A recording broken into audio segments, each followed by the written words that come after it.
Oh my, this is kind of interesting. Now, this is a topic that's been kind of hot and bubbling over the last couple of weeks, especially after some of the trade rumors popped up concerning Micah Parsons potentially being moved from the Dallas Cowboys. Now, First Take, they getting kind of heated talking about this, and I have some interesting thoughts on this particular discussion as an objective Cowboys fan who is completely taking his emotions out of this situation.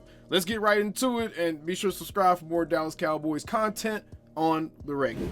And while you're at it, don't forget to check out our sponsors of today's show, BetUS, America's favorite sports book. Using BetUS, you can bet on the odds for the #1 overall draft pick in this year's upcoming NFL draft, with Cam Ward currently being the betting favorite at under 150. Be sure to use promo code YouTube150 to get 150% first-time deposit bonus back up to $2,000 on your first 3 deposits. And be sure to please bet responsibly. If you can't afford it, don't do it, man. I'm not going to be helping y'all out at all. I got bills to pay myself. Now let's get right back into it. All right, this should be interesting. It's certainly not enough to trade him, and the idea that just because the front office made the mistake of not paying him early, which I think we all agree is a mistake, means now they should make. What does that mean? What does that mean? I'm not sure I actually agree with that. What does that mean, paying him early? What does paying Micah Parsons early mean? I don't know. Me personally, I'm gonna be completely honest. There's certain personality types that you may be a little bit concerned about paying early, and Micah Parsons fits that personality type. He's kind of unpredictable. You really don't know what to expect from the guy, and you don't know where his focus is going to be after he secures that security, the bag. You really don't know. I have no clue what version of Micah Parsons we're going to get once he gets that $200 million contract that he's due to get from some football team out there, right? So that's something that I myself, if I'm an organization, I would want to see him mature a little bit as well, to know that he's going to be able to handle that responsibility of being bestowed that type of contract. And honestly, they didn't really wait too late. I mean, Micah Parsons has another year to play on his contract, and this is typically the time you will see NFL teams go about paying for their players, would be the year before free agency. Now all of a sudden teams are supposed to pay guys 2 years before free agency. I'm not sure when that flip came, but it seems like it came around the time it was time for Dak Prescott to get paid, as to when people start talking about, oh, you should have paid him a whole year ago. It's like, what? That's not how the NFL does business. What are we talking about here? And now we're doing the same thing with Micah Parsons. Again, I guess anything to criticize how the Jones family does business, but in this case, I'm going to be honest, as a businessman, as someone that would be having to invest that amount of money into an individual player, I would definitely want to make sure all the boxes are checked as well. And Micah Parsons is not a made man. Micah Parsons still has a lot to prove as it pertains to just being an NFL player, guys. As of right now, the only thing he's proven is he can be a top 5 pass rusher in the league. Outside of that, he hasn't proven that he can be a difference maker when it matters the most. He hasn't proven that he can be a playoff performer. He hasn't proven that he's a clutch player. He hasn't proven that he's a leader. He hasn't proven he can do anything other than get 12 to 13 sacks reliably every season. That's about it.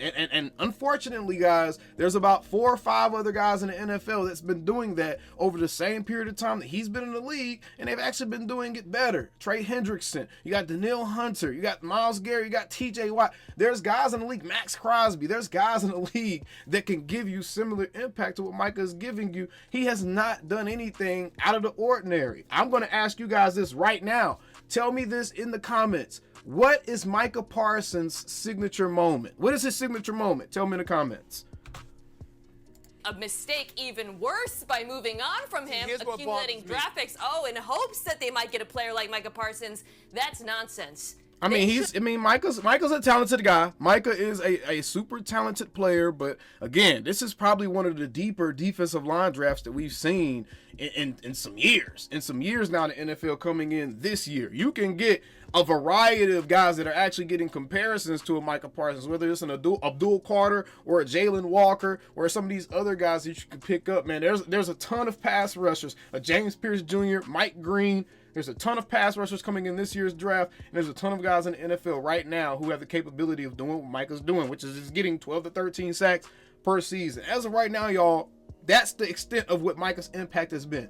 12 to 13 sacks per season, and a lot of those counting numbers have come in moments that, being quite honest, they honestly haven't been the biggest moments. And I'm not trying I'm not trying to bury the dude. I'm trying to keep this in proper perspective because we cannot get lost at looking at the sack numbers. We got to make sure we keep the context within the sack numbers in the context of what he's accomplished. He hasn't won Defensive Player of the Year or anything else. Yes, he's been an All-Pro. Yes, he's been one of the top pass rushers in the league, but that's it, y'all. And if we're being completely honest, Micah hasn't impacted winning on a serious level. He has not been, even though he's been the best player on his teams throughout his career, he's never won. Think about that. He's never won in high school. He's never won in college, and he hasn't won in NFL yet. Obviously, he's with the Cowboys, so that's not his fault. But I'm just saying, he has never been the pivotal piece to impact winning. So why are we acting like that he just all of a sudden is going to be the missing piece, the switch that we need to flip to impact winning on the hardest, the most difficult level of them all, right?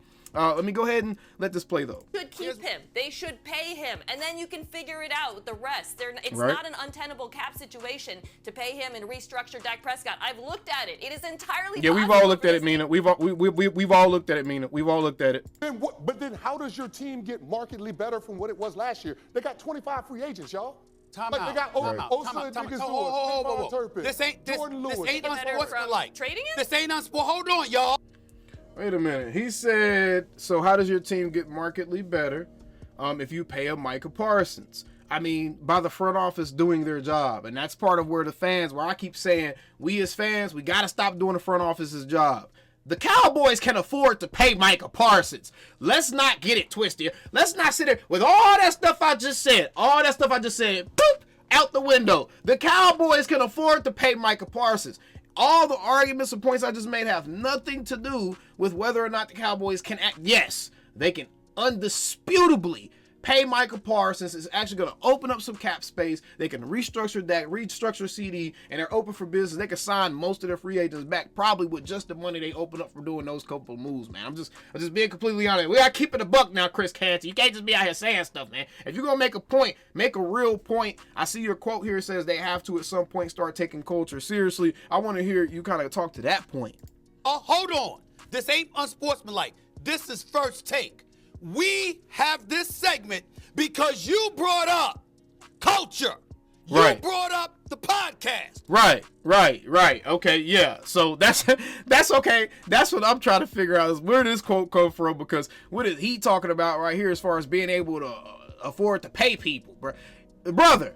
That has nothing to do with this. The Cowboys can afford to pay Micah Parsons, and that should not be a part of the situation or the discussion at all. If you're going to have this fantastical conversation about trading Micah Parsons, I want to make it very clear, even with all the points I just said, I still think that Micah Parsons needs to be a Cowboy. I still believe that Micah Parsons, CeeDee Lamb, Dak Prescott, this core of Cowboys, I still believe they can get it done. I still believe in these guys as players. Do I want Micah Parsons to make some adjustments to how he kind of does things and some of the stuff that he says? Because I think some of it is kind of immature. Some of it comes off as a little bit aloof. Some of it is lacking a little bit of awareness. Absolutely. That's also the truth. More than one thing can be true at a time, y'all. Yes. But we're not going to sit here and act like they can't afford to pay the man. They can afford to pay that man, and he deserves to be paid. Let's keep all of that in perspective, man. No, I don't think they should just be looking to trade a Micah Parsons. Unless somebody comes to them and they offer them a deal that they absolutely cannot. A deal that they just absolutely cannot deny. Unless something like that happens, then there's no reason for us to even be talking about trading Micah Parsons. And right now, this is honestly just off-season jargon, bro. This shouldn't be a serious idea as far as trading Micah Parsons. I just want to be very, very clear about that. I am only making the point that he is not untouchable. That is the only point I'm making. And if somebody comes with something good enough, you should seriously consider it, because he hasn't proven that he is going to be that piece to be the winning piece, the winning chess piece. He hasn't proven to be that at any level of his career. And he's done some things that would make you have some cause for pause as far as like wanting to hand over the keys to your organization to him, because he's a little bit volatile. But beyond that, nah, man. It has to be a serious win. It has to be something you can really look at and be like, hey, the Cowboys won that. You brought up the locker room. Why is he now yelling? We can go back. Yeah, why is he yelling? I know y'all be talking about I be yelling, but y'all be watching Stephen A. Stephen A. get millions of hits every day. Y'all talk about me yelling, and y'all be mad at Stephen A, man. The same people be in my comments talk about me yelling. I know they watch this stuff, bro. And forth in terms of the numbers we playing. I mean, he is yelling, making a regular ass point. He not even yelling to emphasize nothing funny. He just yelling. All right, he's one player. You're already paying CD Lamb and Dak. You add Micah Parsons to that. It's problematic. I got Man, he hurt my head. Hold on. that part. You could go either way with what you said, or Mina saying you can restructure his deal or what have you. I'm not debating that. The reason this. Yeah, hold on. What are we talking about? Hold on. Why is First Take so unstructured, bruh? They got, hey man, we putting the heat on them boys. They trying to steal our topics, steal our talking points.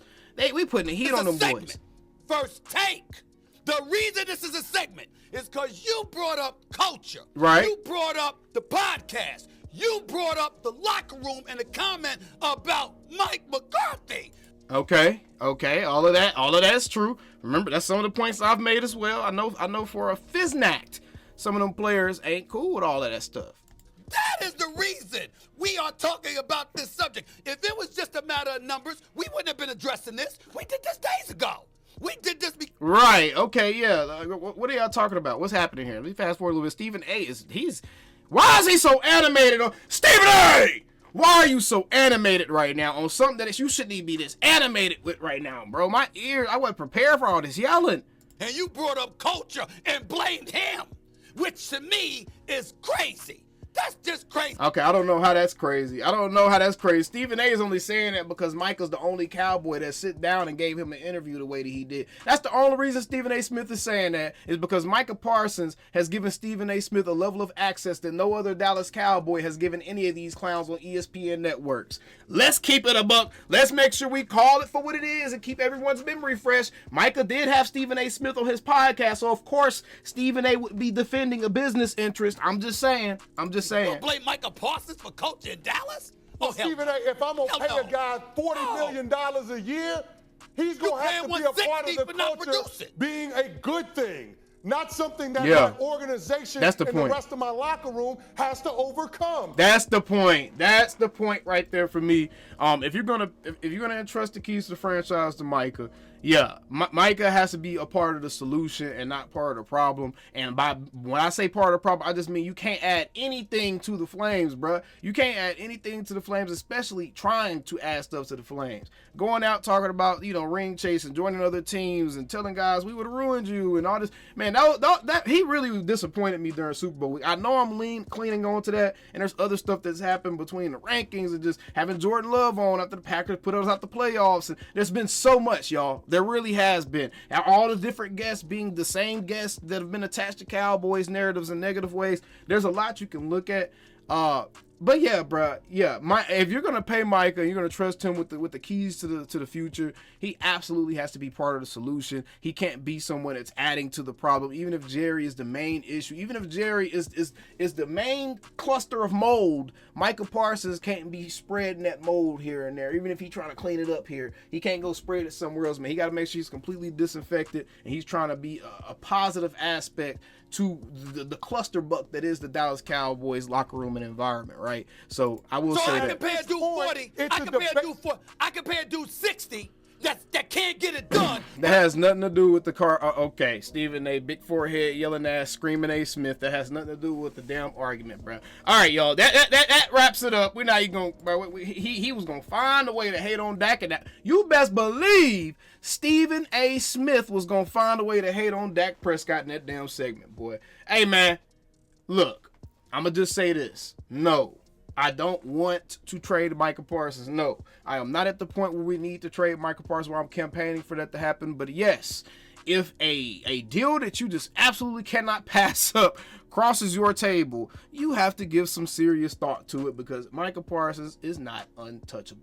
That's the only point I'm making. And I don't think there's a single player on this Dallas Cowboys team, by the way, who is a made man, quote unquote, who has proven everything that they needed to prove to avoid all criticism. There's not a single player on this team, not Micah, not Dak, not CD, not any of these guys, right? And I'm just keeping it a buck. None of them, man. We can't look at any of these guys and put them above the team and act like they're bigger than the Dallas Cowboys. They're bigger than the starter, bigger than the brand, because they ain't.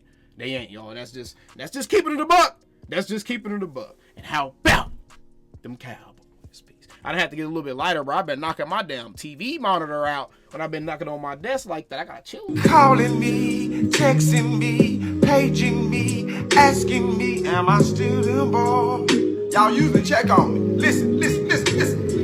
I'm still them boys. Hey! Woo! Hey! I'm still them boys.